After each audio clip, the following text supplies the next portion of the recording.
আর দুর্গাপুজোয় ফিরছে বিজেপি। 2 বছর বন্ধ থাকার পর ফের সল্টলেকের ইজেডসিসিতে হবে বিজেপির দুর্গাপুজো। বাঙালি আবেগ ছুঁতে ফের মা দুর্গার স্মরণে।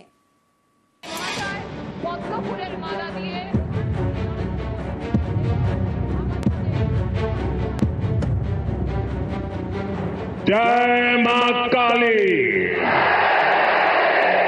जय मां दुर्गा।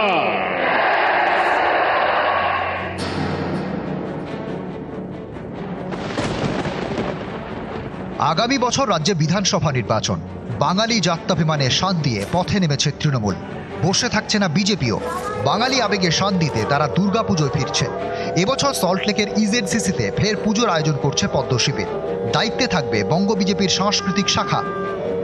বিজেপি দুর্গাপুজো করে না, বিজেপির কর্মীরা দুর্গাপুজো করে। আমি যেমন আমার বালুরঘাটে অপারেশন সিঁদুরকে সামনে রেখে আমি দুর্গাপুজো করছি।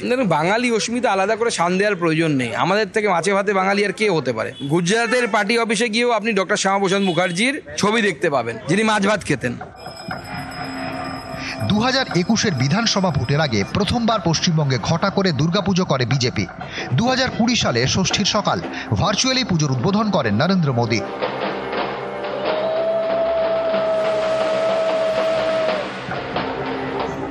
ইজেডসিসিতে জমকালো দুর্গা বন্দনার সঙ্গে চলে এলাহি খাওয়া দাওয়া।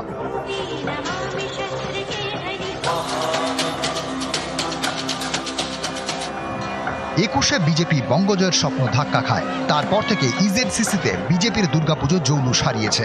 2022-এ নম করে পুজো সারে বঙ্গ বিজেপি। 23-24-এ ইজেডসিসিতে আর বিজেপি পুজো করেনি। এবার 25, পরের বছর ভোট। 25-এ ফের পুজোয় ফিরছে বিজেপি।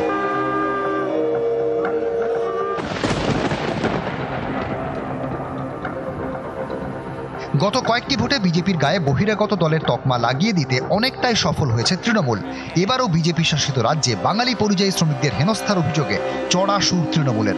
এর মোকাবিলায় বিজেপি চেষ্টা করছে বাঙালি আবেগ ছুঁতে। বাঙালির কাছে দুর্গাপুজোর থেকে বড় আবেগ আর কি হতে পারে? जय मां काली, जय मां दुर्गा।